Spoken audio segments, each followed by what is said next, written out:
Welcome to the Depth Dive, the show where we really try to cut through the noise and get you properly informed. Today, we're jumping into a story that's, well, it's as captivating as it is unlikely, frankly. Just imagine this. A national skiing prodigy, someone really excelling, who only decides to focus on tennis at 13. 13! And then just a few years later, boom, world number one. Seriously, it's the kind of story that just makes you question everything you thought you knew about pathways to, sporting greatness. So let's unpack this. It really does sound like something out of a movie, doesn't it?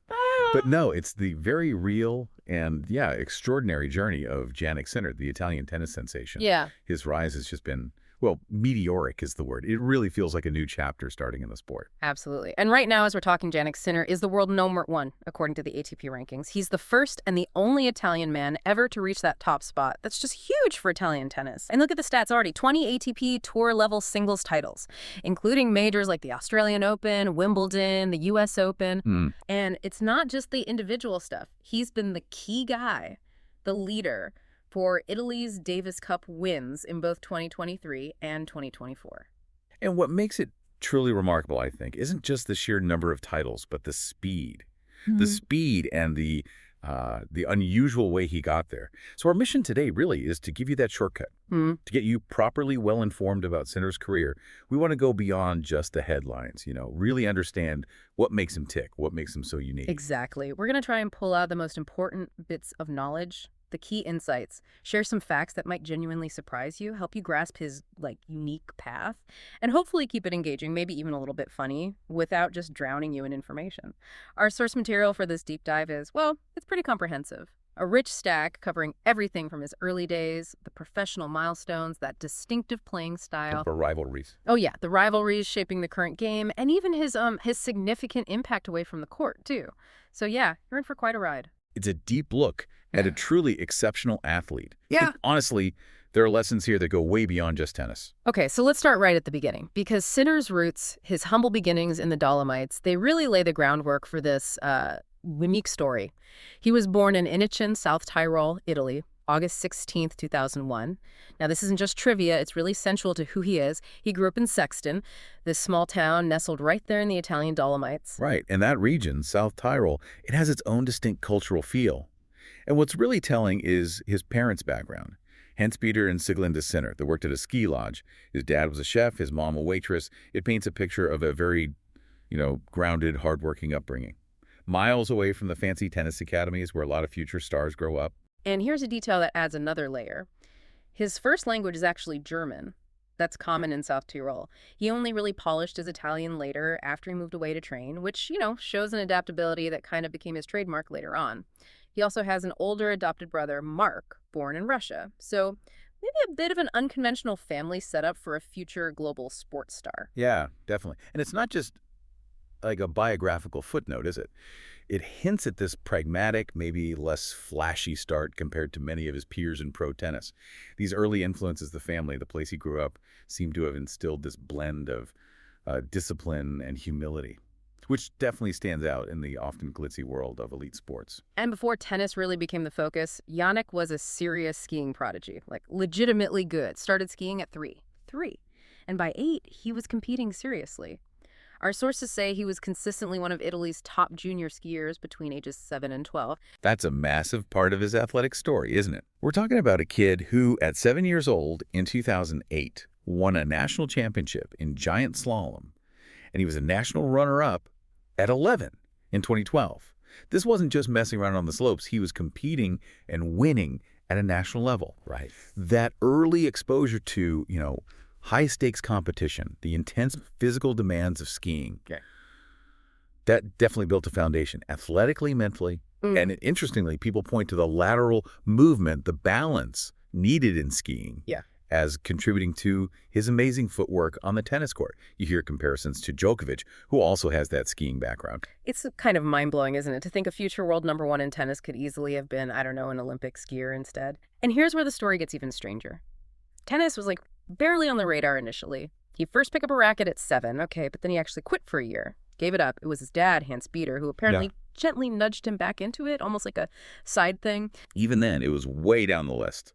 Third priority, apparently, behind skiing and football. He'd be doing ski races in the morning, then football matches for the local youth team, AFC Sexton, in the afternoon. This multi-sport background is really unusual for top tennis players today. Most specialize so young. It suggests maybe a more rounded athletic development, but also he was coming to the specific skills of tennis much later. So he's juggling 3 sports, killing it in one, and then at 13, which is such a key age, he makes this huge decision. He decides to drop both skiing and football to focus completely, 100%, on tennis. You know, it makes you wonder what was going through his head. What kind of self-awareness did he have at 13? His reasoning apparently was pretty mature. He figured his physique, tall, thin, only weighed about 35 kilos back then. Wow. Was actually better suited for tennis. Better than the impacts of skiing or the physicality of football. That's incredible self-assessment for a teenager, isn't it? Mm-hmm. And beyond just the physical side, he also said he preferred the individual aspect of tennis, where, he felt he had more control over winning or losing. That says a lot about his drive, his sense of personal responsibility, which you absolutely need in individual sports, taking ownership like that so young. And to really commit, he made an even bigger move, left home. Left the Dolomites, moved alone to Bordighera, down on the Italian Riviera, all to train at the Piatti Tennis Center, under Riccardo Piatti and Massimo Sartori. Not a small decision, but apparently his parents were fully behind him, which must have been crucial. Lived with the coach's family at first and then shared a flat with other kids, just dove right in. The contrast is just so stark, right? Before this big move, he's playing tennis maybe twice a week. Suddenly it's full-time. His whole life changes.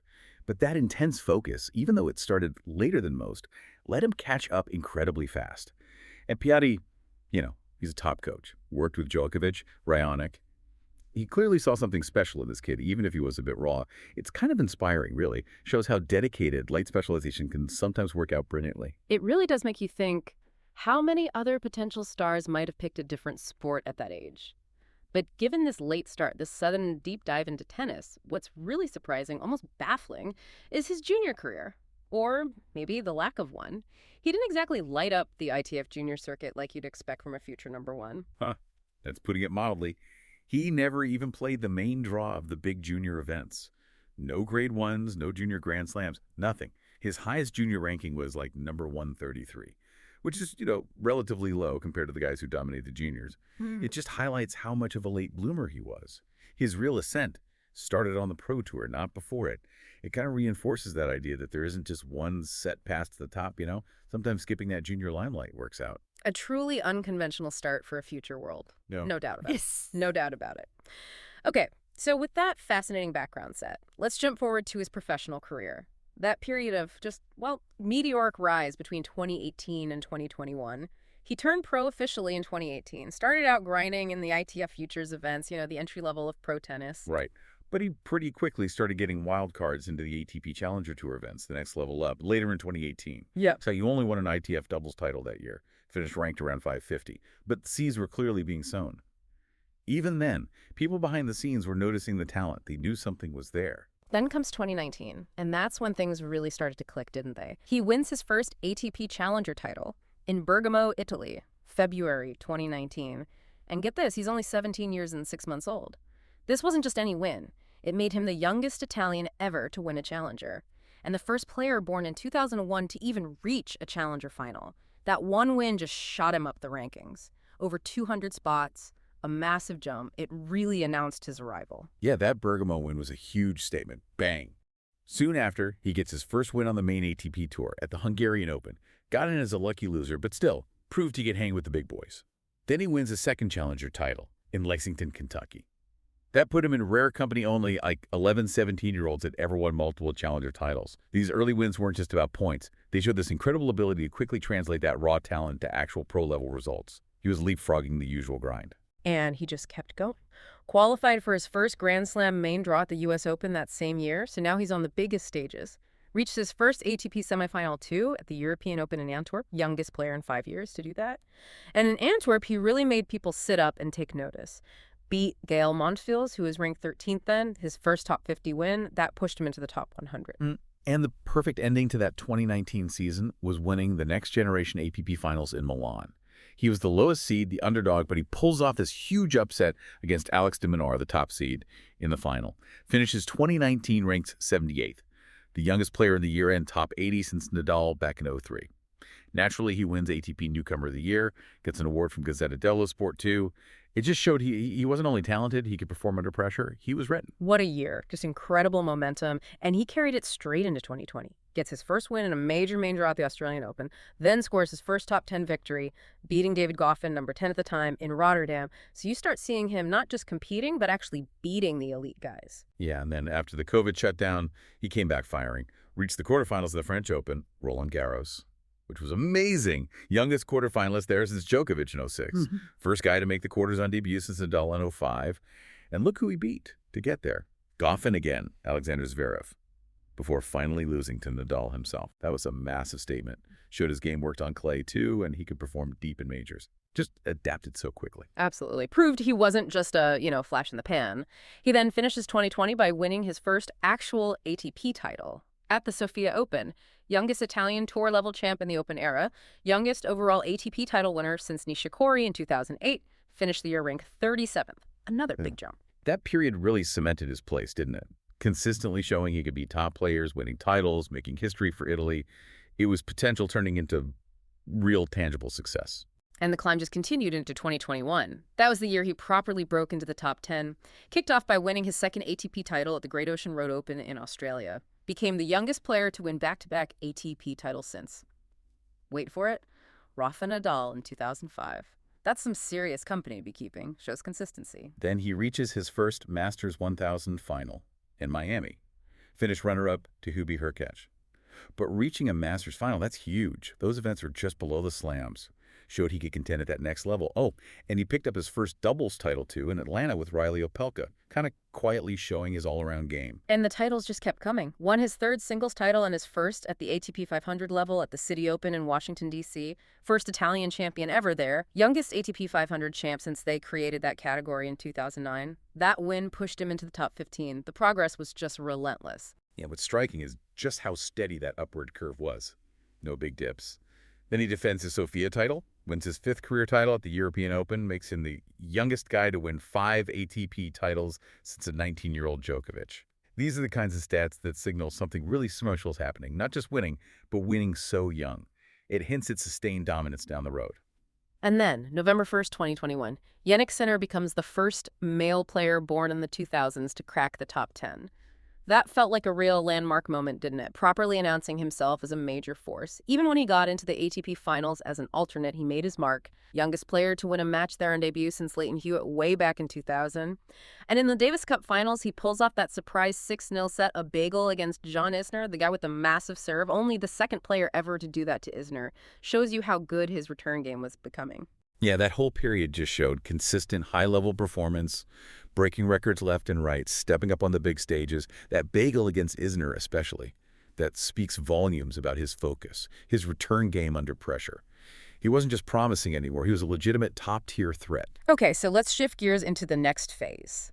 Consolidating that position, and then really conquering the push towards major titles and eventually world number one between 2022 and 2025. 2022 saw him making strong, consistent runs at the slams. Yeah, Australian Open quarterfinals again, second time, showing that consistency down under. Then at Wimbledon, his third major quarterfinal. And that run was really notable. He famously went 2 sets to love up against Novak Djokovic in the quarters, before eventually losing in 5. But that match, even though he lost, showed he could really challenge the absolute best, even on grass. Showed a growing maturity. And he kept that slam consistency going at the U.S. Open.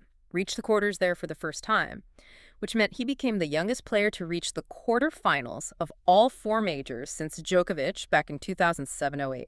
That really proves his all-surface game, his versatility. That U.S. Open also gave us one of the matches of recent years, even though he lost it. That quarterfinal against Carlos Alcaraz. Yeah. Just epic. 5 sets, 5 hours and 15 minutes. Finished it, 2 Prodigy in the morning? Insane. Second longest match in U.S. Open history. Yeah. And Sinner had a match point in the 4th set. Heartbreaking loss, absolutely. But it also fired the starting gun on what everyone now sees as this potentially era-defining rivalry. Titans clashing already. He did manage to grab his first clay court title that year, though. Beat Alcaraz in the final in Croatia. A nice way to bounce back after that U.S. Open marathon. Moving into 2023, Sinner really started to, conquer. Convert those deep runs into titles. Won his 7th career title in Montpellier, France. Didn't drop a set all tournament, just dominant. Then he beat Stefanos Tsitsipas, world number 3 at the time, in Rotterdam. That felt like his biggest win up to that point. Showed he could consistently beat the top 5 guys. Yeah, 2023 felt like a real consolidation, a step up in his ability to win week in, week out against the best. Reached his second Miami Masters final. And crucially, beat the defending champ Carlos Alcaraz in the semis. That was a huge win. Stopped Alcaraz getting the Sunshine Double, winning Indian Wells and Miami back-to-back, denied him the world number 1 ranking too at that moment. A big statement in their growing head-to-head. He also made his first Grand Slam semifinal at Wimbledon that year, another step forward in the majors. But the big breakthrough Masters 1000 title finally came at the Canadian Open, beat Alex de Minaur in the final. That win pushed him up to a career-high number 4, only the second Italian man ever to reach the top 5, equaling the great Adriano Panatta. And his run against Daniil Medvedev late in 2023 was another massive turning point. Really showed his tactical evolution. Medvedev had owned their head-to-head, won the first 6 meetings. Right, it felt like Medvedev just had his number. Exactly. But then Sinner completely flips the script, wins 5 straight against him, including back-to-back finals, the China Open and then Vienna. That showed incredible adaptability, figuring out a top player who had previously troubled him. It wasn't just power, it was strategy, mentality. Then at his ATP Finals debut in Turin, he was brilliant. Won all his group matches, including this thriller against world number 1 Djokovic, won it in a 3rd-set tiebreak. Okay, he lost the final rematch to Djokovic, but it was obvious he belonged on that absolute biggest stage. And then the Davis Cup. Became a national hero, leading Italy to their first title in 47 years. Just a monumental moment for Italian tennis, and he was the guy driving it. During that run, he beat Djokovic 3 times in 11 days, once in singles, once in doubles with Sonego, and in that semifinal singles match against Novak, he saved 3 consecutive match points, just unbelievably clutch under that kind of pressure. Yeah, those Davis Cup performances really highlighted his leadership, his ability to deliver when everything's on the line for his country. It wasn't just about him anymore. He was carrying the team, the nation's hopes. Deservedly won ATP Most Improved Player, fans' favorite player. His coaches, Cahill and Vagnazzi, won Coach of the Year too, showed the strength of the whole setup. Which brings us to 2024, and wow, 2024 was just historic for Jannik Sinner. Multiple Grand Slams, finally reaching world number 1. Let's start with the Australian Open, his first major title. That Aussie Open run was just immense. Really felt like his Grand Slam coming-of-age moment. In the semis, he pulls off that stunning upset of Djokovic, world number 1, defending champ, hands Novak his first loss in Melbourne since 2018. That was seismic. Huge. Then in the final against Medvedev, another epic, comes back from 2 sets down to win in 5. First Italian man to win the Aussie Open singles. Only the second guy in the Open era, after Nadal in 22, to win the final after being 2 sets down. That takes unbelievable mental strength, believe. What a way to kick off the year. And he just kept rolling. Won the Rotterdam Open right after, got his 200th career singles win there. First guy born in the 2000s to hit that mark. That pushed him to a new career high, number 3, highest ranked Italian ever. And he was the first guy since Hewitt in 2001 to win his first tournament after winning his debut major. The winning streak was just phenomenal. Then he goes to the Miami Open, wins his second Masters 1000 title, climbs to number 2 in the world, another Italian record. The climb felt so steady, so inevitable almost, built on that incredible consistency he developed. And then June 10th, 2024, it happens. Jannik Sinner becomes world number 1. Djokovic withdrew from the French Open, and Sinner ascended to the top spot. First Italian man ever, history made. And how does he handle being number 1? Wins his first tournament as number 1, the Halle Open on grass, only the 8th man ever to do that. Then wins another Masters 1000 in Cincinnati, his 5th title of the season already. Okay, now we do need to address something significant that happened around August 2024, the doping controversy. An independent tribunal found positive results for Klospol, a banned substance, from tests back in March 2024. Sinner's explanation, which the tribunal accepted, was inadvertent contamination. His physio had used a cream containing Klospol on his own hands, and it transferred during massages. The ruling was no fault or negligence, so no suspension at that point. But he did have to forfeit prize money and points from Indian Wells. And after that, he parted ways with his fitness coach Ferrara and the physio Naldi. The World Anti-Doping Agency, WA, then appealed that initial decision. What's really insightful here, I think, is how he handled it. The mental strength to block that out and immediately go back to winning. It actually turned into this weird testament to his resilience, you know? Yeah, a really challenging situation in what was otherwise an unbelievable year. But like you say, he didn't let it throw him off. Goes on to win his second major title at the U.S. Open. beat Medvedev, Draper, Fritz.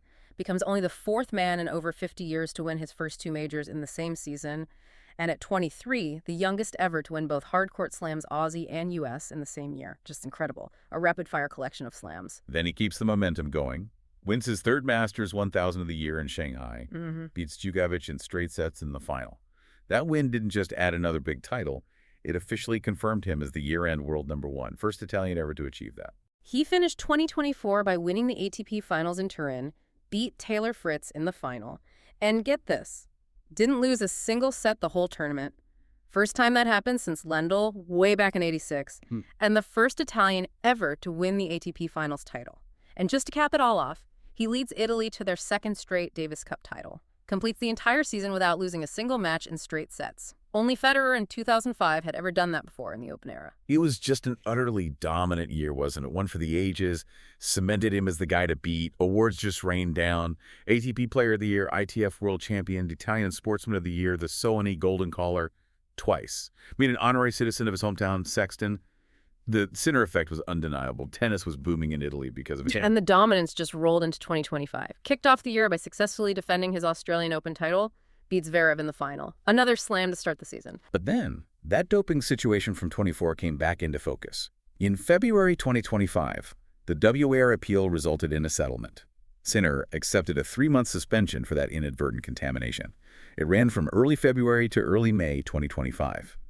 Now, the process itself drew some criticism. Some players, including Djokovic actually, raised concerns about maybe potential favoritism for top players. Sinner's lawyer strongly defended it, stressing it was a settlement for accidental contamination, not like admitting fault.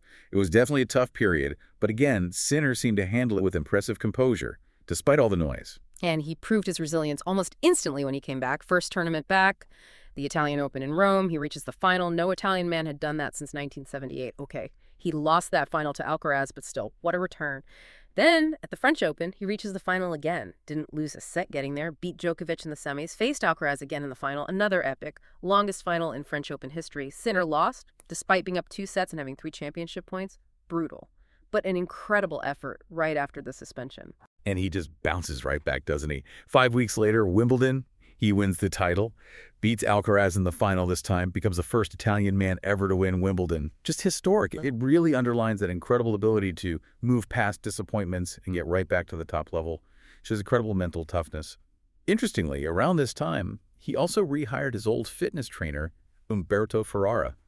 Shows a pragmatic approach, maybe, going back to what worked. And his influence was clearly spreading beyond just tennis. He released a single, Polvere e Gloria, Dust and Glory, with Andrea Bocelli. It's pretty amazing. Launched the Jannik Sinner Foundation, too, a nonprofit focused on kids, education, sports. And he even met the Pope, Pope Leo XIV, who apparently is a big tennis fan. Yeah, these off-court things show him evolving, right? Using his platform, engaging with culture, philanthropy, becoming a true global figure, not just an athlete. Okay, let's talk about how he plays, because his style is as unique and effective as his career path. He's described as an aggressive baseliner, and everyone agrees he's one of the hardest hitters out there. Yeah, absolutely. And his signature shot, no question, is that two-handed backhand. What's really fascinating, the data shows he hits it with more topspin than anyone else on tour. Average 1858 RPM, combined with really high speed, too, over 111 kilometers on average. That mix of heavy spin and pace is a nightmare for opponents. Lets him dictate, push guys back, especially those who hit flatter. It's a huge strategic weapon. And the comparisons he gets are interesting, too, often compared to Federer. Not just the shots, but his calm demeanor on court, his smooth movement. Federer himself apparently said Sinner has almost the same speed off both wings, forehand and backhand. High praise for that balance and power. And that great lateral movement, which is so key for covering the baseline. That's often linked back to the skiing. Again, you hear the Djokovic parallel there. Both credit skiing for helping their tennis skills. It shows how those diverse athletic backgrounds can really pay off. Oh, and here's a wild fact.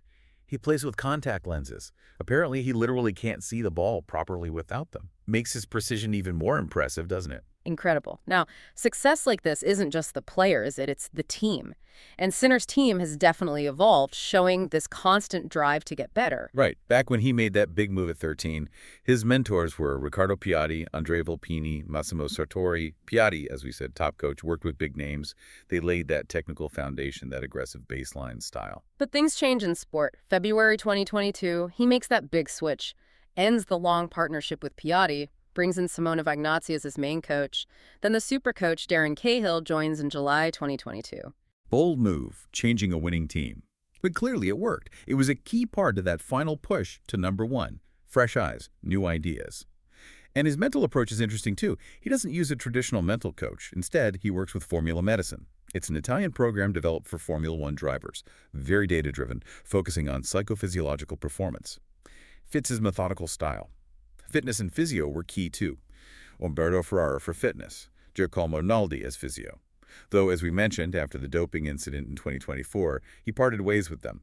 Brought in Djokovic's former fitness guy, Marco Panici, and physio Ulysses Badio, plus an osteopath. But then, interestingly, Ferrara came back as fitness coach in July 2025. Shows he's willing to adapt, go back to what works for him. Pragmatic. And there's that lovely personal touch. His dad, the chef, often travels and cooks for the team at big tournaments. That must be amazing. A bit of home cooking, creating a family feel amidst all the pressure. Definitely adds a human element, doesn't it? This whole evolving team structure, the strategic changes, bringing people back. It just shows this constant search for the edge, the best support system for an elite athlete who never stops looking for improvements. Away from the court, Sinner's become a huge deal, a sponsorship powerhouse. Even at 17, he had Nike and head deals. Then at 18, before he'd even cracked the top 50, Rolex signs him as a global ambassador, like Federer. That shows you what they thought his potential was, even then. Oh yeah, his portfolio is massive now. That Nike deal renewed in 2022, reportedly $150 million over 10 years. Huge! He's a face of Gucci. Remember when carrying that monogrammed Gucci bag onto center court at Wimbledon? Caused quite a stir, breaking tradition. Yeah. He's got Lavazza, Alfa Romeo, and Intesa Sanpaolo Bank. Even Formula One signed him as a global ambassador, trying to reach younger fans through him. Shows his crossover appeal. And the list just keeps going. La Roche-Posay for sun protection, Access Web Telecom, DiCecco Pasta, Panini stickers, Technogym fitness equipment, Enervit supplements, Parmigiano Reggiano cheese, Pingna stationery, Explora Journeys cruises. It's incredible. Shows his massive marketability way beyond just tennis fans. But it's not just commercial. He's also really active in philanthropy, social impact stuff. Builds his image as more than just an athlete. During the pandemic in 2020, he did that What's Kept You Moving thing, interviewing young athletes about mental health. In 2022, he fronted an Ace for Research, donated for every ace he hit, visited a cancer institute, and then launching his own Jannik Sinner Foundation in 2025, focused on kids, education, sport, using his platform positively. He really seems like a great role model. And in the media, pop culture, he's a bit of a phenomenon, isn't he? His nickname's The Fox, his own logo inspired by it. And you can't forget the Kuroda boys, his super fans who follow him dressed as carrots. They get so much media attention, adds a fun, slightly surreal element to his support. Absolutely. And a Sinner effect in Italy is real, credited with this huge boom in tennis popularity there. He's been honored by the Prime Minister, the President, appointed Ambassador of Sports Diplomacy. Interestingly, he turned down an invite to Italy's big Sanremo Music Festival. Apparently, the Italian Tennis Federation advised him to stay focused, avoid too much media hype. He handled that maturely, too. The media often calls him the atypical Italian, a label he seems to agree with, maybe because he's so calm, so focused, compared to maybe more fiery Italian stereotypes. He's done features with GQ, short films. There's even a biography, Becoming Sinner. And he's on those big lists, Forbes 30, Under 30 Europe, Time 100 Next in 2024, shows his global influence is growing fast. On the personal side, lives in Monte Carlo, moved there at 18, says his tennis idol was Andrea Seppi, another player from South Tyrol. He's had public relationships, dated Italian model Maria Bruccini for a few years, then Russian tennis player Anna Kalinskaya for about a year. And he's apparently pretty business savvy too, manages investment through companies in Monaco, owns property in Milan, building a future beyond tennis, clearly. Yeah, it's clear he's building a major legacy. On and off the court, he's more than just a player. Okay, let's talk rivalries, because they're really defining this new era in men's tennis, and Sinner is right in the thick of it. And you absolutely have to start with Carlos Alcaraz. No question. They're head-to-head, as of late August 2025, is actually 9-5 in Alcaraz's favor. But everyone calls it potentially era-defining, and you can see why. The clash of styles, the personalities, it's just electric every time they play. Their matches are just guaranteed drama, aren't they? Often going the distance, pushing each other to the absolute limit. You think back to that 2024 French Open semi, Alcaraz won it in 5. Or that crazy 2022 U.S. Open quarterfinal, Sinner lost in 5 after holding match point. Yeah. These aren't just matches. They're like installments in an ongoing saga. Exactly. Sinner got that big win in the 2023 Miami semi, stopped the Sunshine Double, but 2025 really heated things up. Back-to-back major finals. Sinner loses that epic French Open final, longest ever, after being up 2 sets with championship points. Gut-wrenching.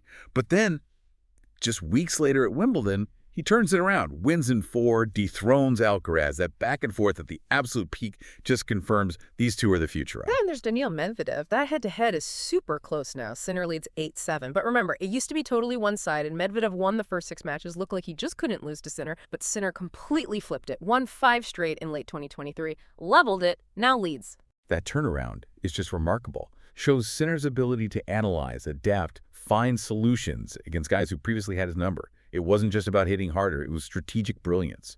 Their matches are always high stakes. None bigger than the 2024 Australian Open final. Sinner coming from 2 sets down to beat Medvedev for his first slam. Huge defining moment. They met again at Wimbledon, 24 quarters. Medvedev won that 1 in 5. Then U.S. Open 24 quarters. Sinner 1 in 4 on his way to the title. Just incredibly competitive, like a chess match every time.